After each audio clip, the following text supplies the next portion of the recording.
I'm going to talk about rejection sensitive dysphoria. This is an interesting one.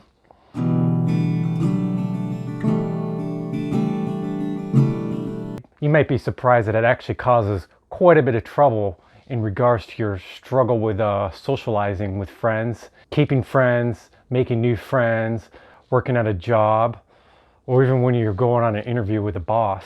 Most people with Asperger's will struggle with thinking of what to say and reading eye contact, understanding body language, and understanding what people want and their needs. That could be kind of stressful. On top of that, might also struggle with multitasking, short-term memory, executive functioning, and that can put a lot in play with the amount of mental energy you have, and that can later down the road, if you do it a lot, create exhaustion and in worst case scenario burnout, which can cause you to have to take breaks and recover your energy, or else things can be really hard and everything can be exhausting. Well, a lot of people don't realize one big aspect to overall social anxiety can result from the anxiety of being rejected, or people saying something not so nice to you, or something that you might take personally, or negative feedback. This is all related to being rejected. And many people on the autism spectrum often struggle with this on an extreme case, and this is called sensitive rejection dysphoria. Rejection sensitive dysphoria is something that not only people with Asperger's or autism struggle with, but all types of people. However, obviously everybody doesn't struggle with it, but the people who do struggle with it, it can be really hard. I struggle with rejection sensitive dysphoria. I didn't realize it until I got older and realized that there's actually a term for it. It's really tough. I've struggled with it all my life, and it can really contribute to overall social anxiety. It can make it hard for me to meet new people.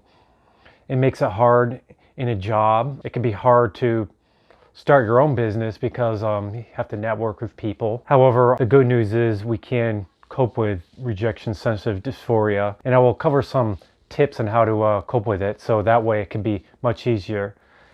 The first way to handle rejection sensitive dysphoria and reduce it is understanding that, to acknowledge that it is something that you struggle with, and this can allow you to then think of ways to kind of cope with it and prepare for it, which can be really huge. The second thing to realize is that when people say or do things that you might take personally, understand that it's not always an attack. It's not always a diss or someone being mean to you or someone not liking you. It may be a variety of reasons within themselves that doesn't even have anything to do with you.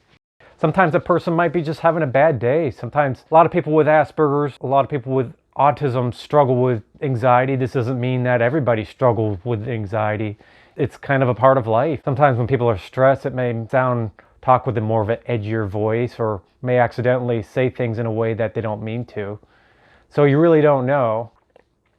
The third way to cope with sensitive rejection dysphoria is love yourself more. Try not to find peace and happiness outside of yourself, but find it within. Learn to appreciate who you are. Learn to appreciate your uniquenesses, and learn to find the attractive qualities and strengthen those attractive qualities and really enjoy them. And the things that you may not like, just accept them. Or if you can, strengthen the areas that you don't like, of course, strengthen them, but it's really important to just accept it. And everybody has their strengths and weaknesses. That doesn't make everyone bad, obviously. So that doesn't make your weaknesses bad either. It can be easy if you are struggling with a lot of things. A lot of people with Asperger's do struggle with social skills, and that can make it easy for you to not like yourself, but it's important to accept that. You don't have to have a lot of friends. There'll always be someone that will like you, and you have qualities that will make you a person that you're worthy of love. It makes you of a person that someone out there will really appreciate that. So part of loving yourself is finding people that will like you for who you are.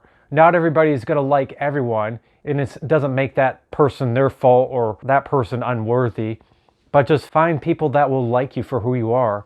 Find your niche people. So that's really important. Well, I hope these suggestions that I've provided help you with dealing with rejection sensitive dysphoria. If there's any other information about rejection sensitive dysphoria that you would like to share, please share them in the comments. And if you found any other solutions that help you with it, definitely share them too. If you are interested in any other topics for future videos, please let us know in the comments, and I will definitely consider making some videos about that too. Well, I hope you found this video and all the other videos I posted helpful. Well, thank you for watching, and I hope you have a great day.